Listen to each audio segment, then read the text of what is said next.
You're listening ad-free on Amazon Music. On the afternoon of March 2nd, 2000, Kayla St. Pierre could barely keep her eyes open as she sat in class at her elementary school in Lawrence, Massachusetts. Her throat felt scratchy and her limbs felt like lead, and it took all of 10-year-old Kayla's concentration just to understand what her teacher was saying. Kayla had woken up that morning feeling foggy and run down, but she went to school anyway because she hated to miss class.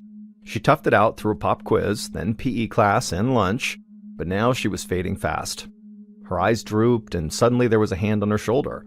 It was Kayla's teacher gently shaking her awake. The teacher told Kayla that she needed to go see the nurse, and inside, Kayla actually felt really relieved. Kayla stumbled out of class and shuffled down the hall to the nurse's office. She didn't understand how she could be so tired, and when she saw the nurse, she asked if she could just go home and go to bed. The nurse checked Kayla's pulse and took her temperature, then told Kayla she was going to call her mom. Kayla nodded and then curled up on her side on a cot against the wall, and she nodded off. She woke up to the sound of her mom in the hallway talking with the nurse about how Kayla might have the flu. Kayla tried to sit up to hug her mom when she came in the room, but her body felt too heavy. So Kayla's mom helped her to her feet, and then Kayla sort of held on to her mother as they left the school and went out to the family car. As they drove home, Kayla's mom tried to reassure her that everything was going to be fine. At home, Kayla dropped onto the couch and pulled a blanket up to her chin. Her mom turned on cartoons, gave her some aspirin, and went to warm up some soup as Kayla fell asleep again. When Kayla opened her eyes several hours later, she was still on the couch, but the TV was off, and her mother had tucked her in with a fluffy blanket and her favorite pillow. Kayla threw off the blanket so that she could go upstairs to her own bed, but something strange caught her eye. Now that the blanket was off of her, she could see that she had these bright purple spots all over one of her arms. She blinked and looked closer. They were small and dark, and there were dozens of them. As Kayla's eyes adjusted to the darkness, she suddenly noticed that her legs were covered in these purple spots too. Something was obviously wrong with her, and so she tried to yell out for her parents, but only a tiny whisper came out. She could barely make a sound. Then Kayla tried to get off the couch to go find her parents, but her legs were like jelly.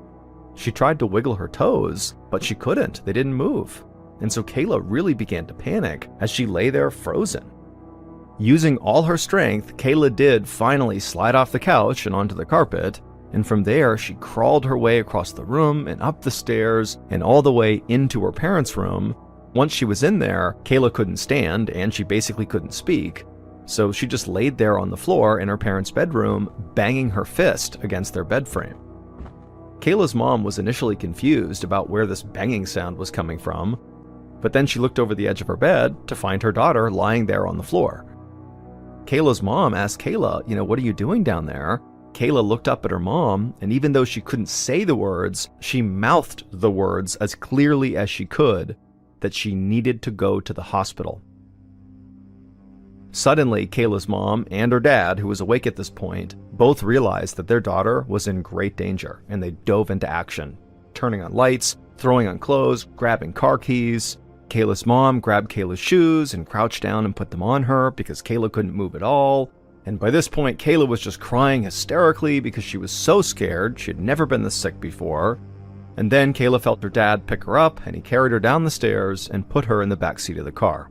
Then, moments later, Kayla's parents were in the car too, and they were on their way to the hospital. And as they drove, Kayla just hoped that whatever was going on with her was like all the other times she'd been sick, that a doctor would soon figure out what was wrong, they'd give her medicine, and her life would go back to normal.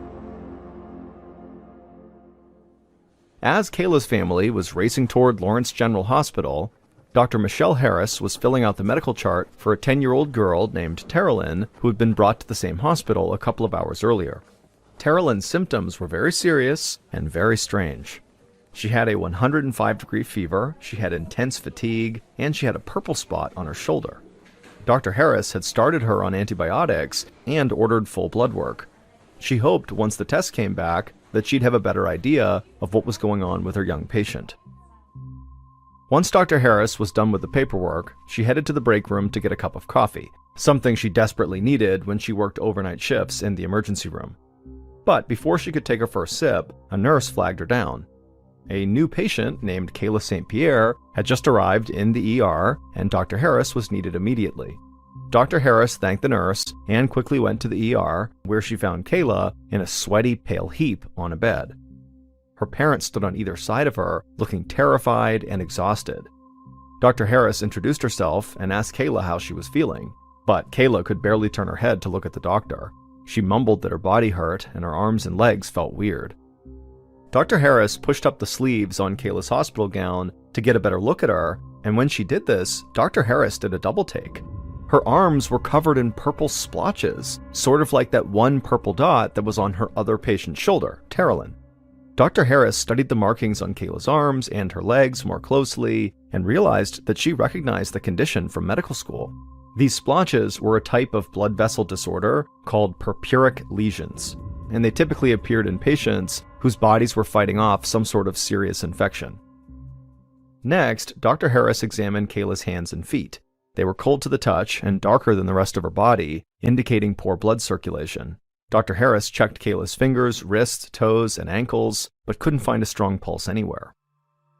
Dr. Harris had a sinking feeling as she recognized what was happening to this young girl. She took Kayla's parents aside and told them that Kayla's symptoms all pointed to a rare, fast-moving condition called meningococcal meningitis. Kayla's parents did not know what this disease was, so Dr. Harris spelled out the dangers that now lay ahead for Kayla. Meningitis happens when bacteria invades the membrane that protects the spinal cord and the brain. From there, the bacteria can spread into the bloodstream and trigger a runaway infection called sepsis. The purple splotches on Kayla's skin suggested that was already happening, and if this was left untreated, meningococcal meningitis could be fatal. Dr. Harris told Kayla's parents that the most important next step was to determine how advanced this infection was. To do that, Kayla would need something called a spinal tap, which would allow the doctors to actually see the fluid in her spine. Kayla's parents looked completely overwhelmed by what Dr. Harris had said, and they clung to each other for support. But they both nodded and told the doctor to do whatever she had to save their daughter. Less than an hour later, Dr. Harris delicately pulled back the plunger on a syringe stuck between two bones of Kayla's spine. The girl's spinal fluid began trickling into the syringe and then through a plastic tube on its way to a vial that would be sent to the lab for analysis. And the moment Dr. Harris saw the liquids swirling into the vial, she knew this was a bad case. Kayla's spinal fluid was cloudy, not clear like it was supposed to be. Cloudy cerebrospinal fluid was a sign there was a serious infection in the body, which was exactly what Dr. Harris feared. Dr. Harris handed the vial to a nurse to bring down to the lab, but to be honest, the patient herself had already told the doctor all she needed to know. Kayla was clearly getting weaker and more exhausted, and her fingers and feet were turning even darker. If Dr. Harris didn't act fast, they could lose Kayla in just the next few hours. Dr. Harris glanced out the window and saw there was barely a hint of sunrise out on the horizon. Dr. Harris then told a nurse to bring her antibiotics, blood pressure medication, and an intubation tube, which would pump extra oxygen into Kayla's lungs. Dr. Harris hoped all these together would help get more blood to Kayla's fingers, toes, and organs. But Dr. Harris knew that all these measures alone would not be enough to save Kayla. Dr. Harris took Kayla's parents aside again and told them that she thought it was time for Kayla to be transferred to Boston Children's Hospital, one of the country's leading pediatric medical centers. It was always risky to move patients in such a fragile condition, but given Kayla's rapid decline, Dr. Harris felt like there was no other choice. And the doctor told Kayla's parents some very sobering news. She said they had to move quickly because their daughter very likely only had about a 10% chance of surviving the next 24 hours. When Kayla's mother heard this, she lowered her face in her hands and began to cry. Once Kayla was safely loaded into the ambulance for the ride to Boston, early on the morning of March 3rd, Dr. Harris said goodbye to Kayla and Kayla's parents, and then hurried back to check on her other young patient, Terrelyn. Dr. Harris hoped she was holding up better than Kayla. But as soon as Dr. Harris stepped into the hospital room, she could see that Terrelyn's condition had actually worsened. She looked at the monitor and saw that Terrelyn's heart rate was now much higher than it was before, and her blood pressure had dropped dangerously. Dr. Harris pulled back the neckline of Terrelyn's hospital gown to check that purple spot on her shoulder, and she could see that there were now many more spots. In fact, Terrelyn's entire body was now covered with these alarming bruise-like spots. And so Dr. Harris had no doubt that Terrelyn and Kayla were suffering from the same disease. Dr. Harris felt both worried and confused to have two young patients with meningococcal meningitis on the same night. The entire state of Massachusetts only reports about 75 cases of this disease in the entire year. Two cases in the same night at the same hospital just could not be a coincidence. Dr. Harris worried that these two cases might just be the first in a whole wave of cases because of how easily meningococcal meningitis spreads. Just coughing or sharing a drink or snack or even just being close to someone carrying the bacteria is enough to spread it. Both girls' parents had told Dr. Harris that their daughters had attended school the day before they got sick, and they both attended the James F. Hennessy Elementary School, which meant any number of students and teachers and staff at the school could now also be infected. And so Dr. Harris realized the time had come to sound the alarm. So she ran to her office and she dialed the number for the Massachusetts Department of Public Health.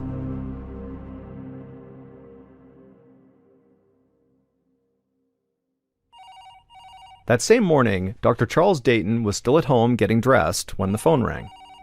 It was one of his assistants at the Department of Public Health. Two girls had been rushed to Boston Children's Pediatric Intensive Care Unit during the night with life-threatening cases of meningitis. Both girls went to the same school in Lawrence, Massachusetts, and they had both attended school the day before they got sick.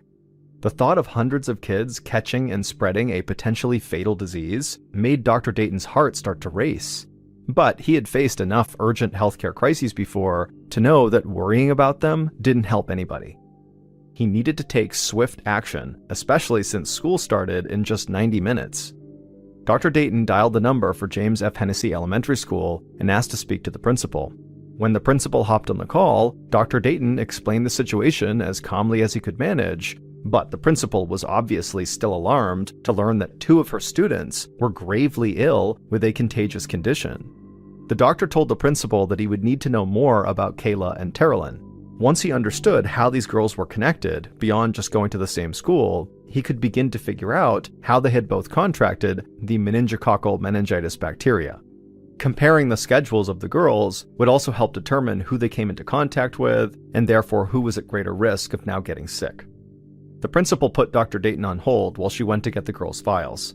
Moments later, she came back on the line with surprising news. Kayla and Terrelyn had almost no contact in school. The girls were in different grades, so they had no classes in common, and they also took lunch and recess at different times. Except for possibly passing each other in the hall, it didn't seem like their paths ever crossed during a normal day of school. Dr. Dayton was puzzled. If Kayla and Terrelyn were never together, then how did they both get infected with the same deadly bacteria?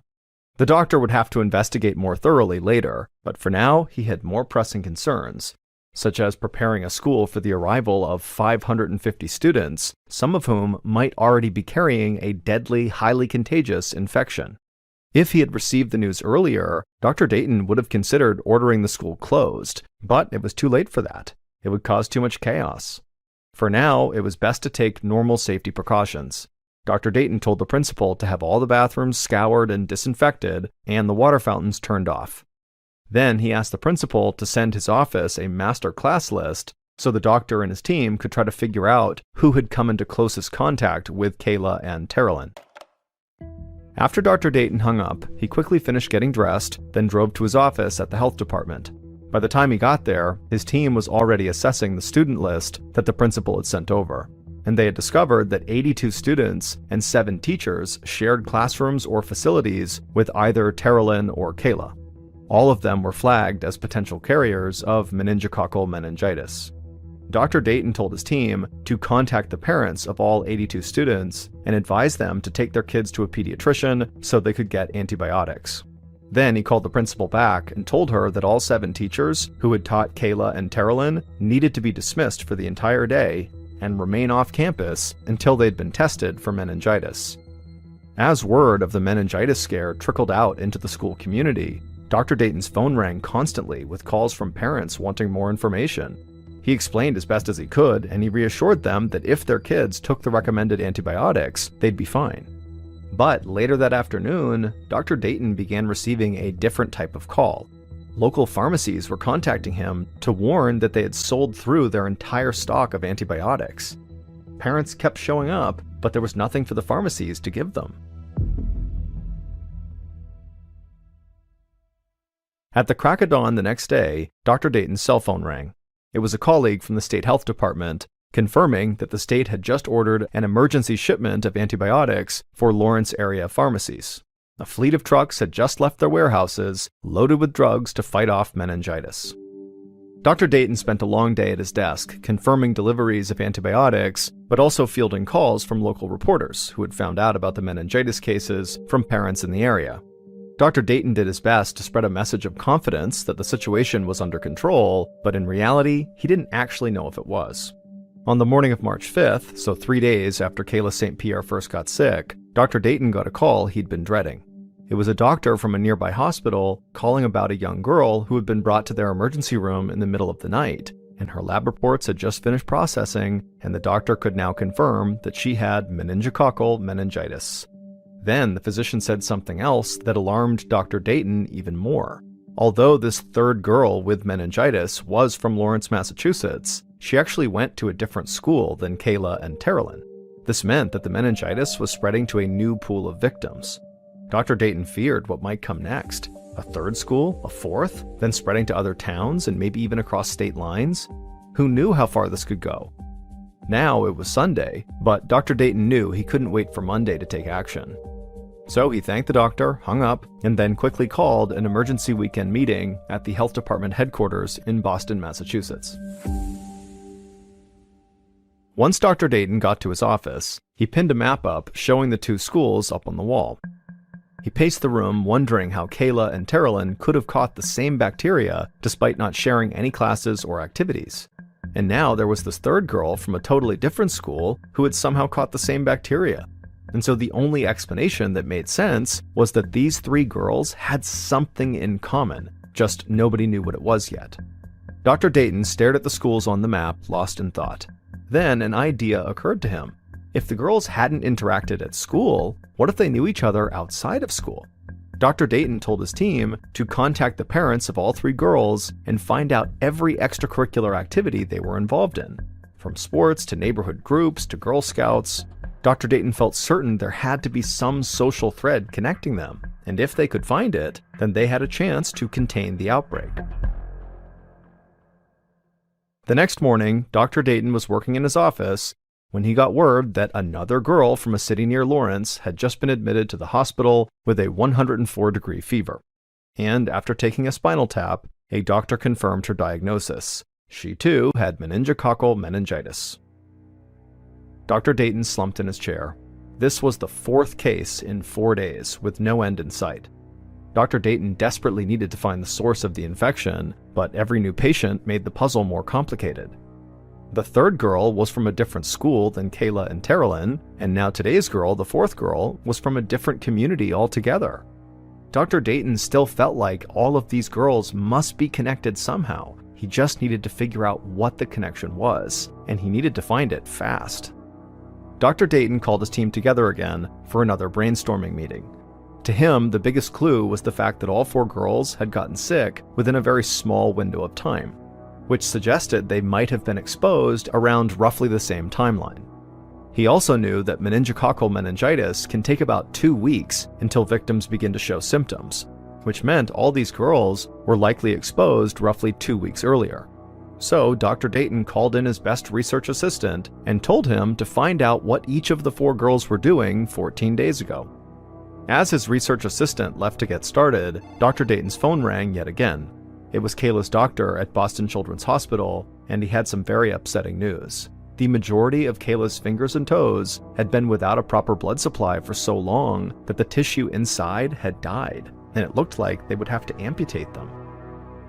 Dr. Dayton thought for a moment about poor Kayla. Less than a week ago, she was probably roller skating and riding her bike like any healthy 10-year-old, and now she was about to become permanently disabled. And the possibility that this might happen to even more kids on his watch made Dr. Dayton almost nauseous. Later that afternoon, there was a knock on Dr. Dayton's office door. His research assistant came in, and to Dr. Dayton's surprise, the assistant looked excited.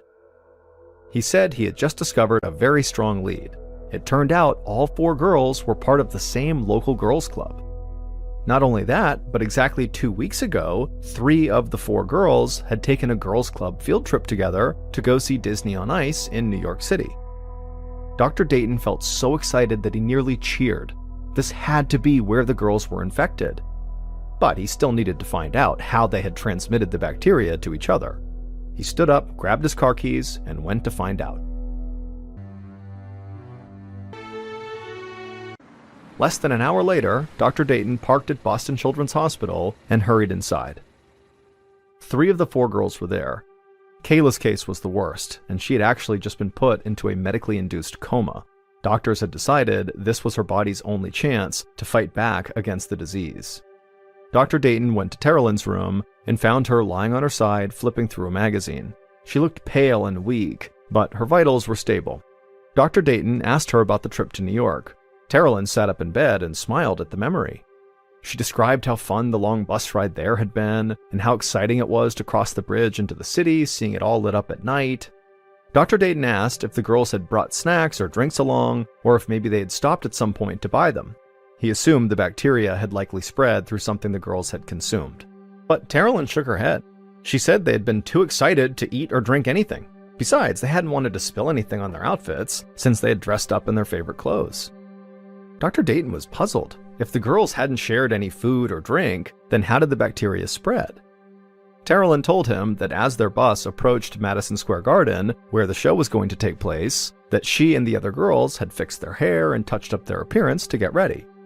When Dr. Dayton asked her to describe exactly what they'd done to get ready, Terrelyn mentioned something that really caught the doctor's attention. He asked a few quick follow-up questions to confirm some details about this thing she had mentioned, but as he scribbled down everything she was saying, he felt like this has to be it. This had to be the source of the sickness. Finally, Dr. Dayton thanked Terrelyn and then hurried to the lobby to call his office and tell them that he'd just found the cause of the outbreak.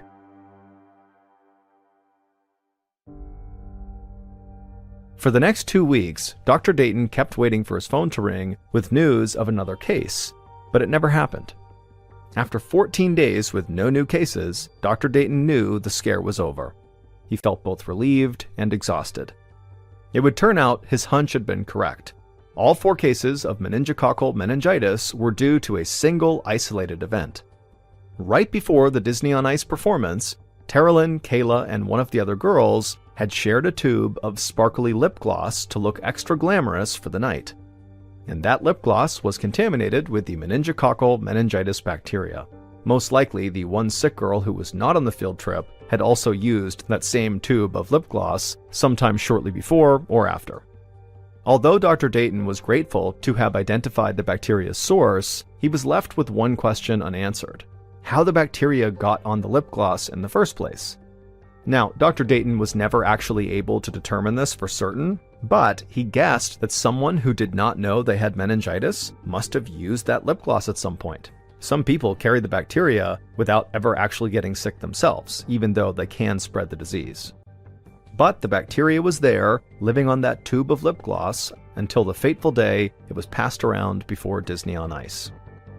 3 of the girls would make full recoveries, but unfortunately Kayla would lose both her legs, 8 of her fingers, and all function in her kidneys. She underwent 50 operations and was bedridden in multiple hospitals for 11 months. But thanks to a successful kidney transplant, Kayla's body did finally begin healing, and today she actually works with the National Meningitis Association, helping educate others about the dangers of the disease that took so much from her.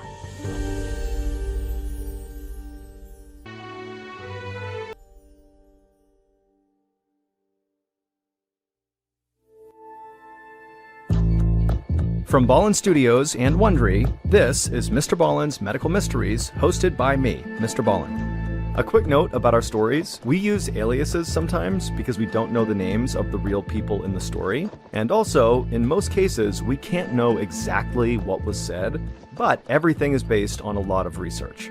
And a reminder, the content in this episode is not intended to be a substitute for professional medical advice, diagnosis, or treatment.